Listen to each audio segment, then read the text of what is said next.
Khaparkheda police ठाण्याच्या हद्दीत 2 August रोजी घडलेल्या गँगवॉर प्रकरणी नागपूर शहर पोलिसांनी तपासाचा वेग वाढवत मोठी कारवाई केली आहे।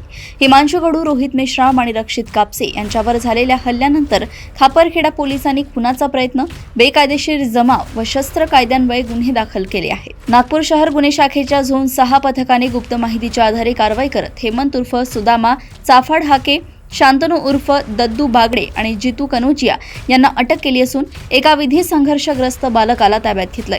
यापूर्वी गुन्हे शाखेच्या झोन 5 व खापरखेडा पोलिसांनी युगांत सार्वे, प्रियांशू, रक्षित आणि मोहन खुरावत यांच्यासह 2 अल्पवयीन आरोपींवर कारवाई केली होती। त्यामुळे या गँगवॉर प्रकरणी आतापर्यंत एकूण 9 आरोपींवर कारवाई झाली आहे। याशिवाय गँगवॉर पूर्वी घडलेल्या घटनांच्या अनुषंगाने अक्षय उर्फ डग्गम भोसकर, सुनील वागदरे, पियुष पाल व अनिकेत वासनिक यांच्यावर स्वतंत्र गुन्हे दाखल करण्यात आले आहेत। या प्रकरणातील मुख्य आरोपी सूरज कन्हैयालाल कावळे, शुभम उईके, संघर्ष बागडे आणि साहिल बागडे हे अद्याप फरार असून पोलीस पथके सीसीटीव्ही फुटेज, कॉल डिटेल्स आणि तांत्रिक विश्लेषणाच्या आधारे त्यांचा कसून शोध घेत आहेत। पोलीस आयुक्त विश्वास नांगरे पाटील यांनी या घटनेची गंभीर दखल घेत फरार आरोपींना तातडीने अटक करण्याचे तसेच पोलिसांच्या कार्यपद्धतीची चौकशी करण्याचे निर्देश दिले आहेत। तपासाची व्याप्ती वाढल्याने या प्रकरणात आगामी काळात आणखी अटक होण्याची शक्यता वर्तवण्यात येत आहे। खापरखेडा येथून वैभव काकडे यांची रिपोर्ट।